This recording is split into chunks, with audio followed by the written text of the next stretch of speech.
लसूण कच्चा खावा की भाजून अनेकांना माहित नाही हे महत्त्वाचे शास्त्र। स्वयंपाकात पदार्थाची चव वाढवण्यासाठी लसूण वापरतात। त्यात अनेक औषधी गुणधर्म असतात।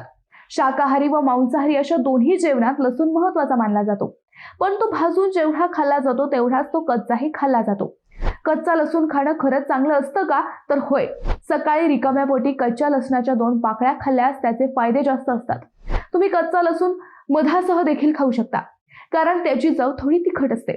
तुम्ही लसणाचा काढा बनवून देखील सेवन करू शकता। लसणामध्ये ॲलिसिन नावाचे संयुग असते, जे शरीरातील नुकसानकारक बॅक्टेरिया, विषाणू आणि संसर्गांशी लढते। सकाळी लसणाच्या 2 पाकळ्या खाल्ल्याने तुमची रोगप्रतिकारक शक्ती वाढते। यामुळे वारंवार होणारी सर्दी, खोकला, संसर्ग आणि हंगामी फ्लू टाळण्यास मदत होते। लसूण पचन संस्थेसाठी अत्यंत फायदेशीर मानला जातो। सकाळी लसणाच्या कच्च्या पाकळ्या खाल्ल्याने आतड्यांचे आरोग्य चांगले राहते, चांगल्या बॅक्टेरियाची वाढ होते आणि पचन संस्था सुधारते। यामुळे गॅस, अपचन आणि पोटफुगी दूर होण्यास मदत होते। काही अभ्यासातून असेही दिसून आले आहे की रिकाम्या पोटी लसूण खाल्ल्याने रक्तदाब आणि कोलेस्ट्रॉलची पातळी रोखण्यास मदत होते।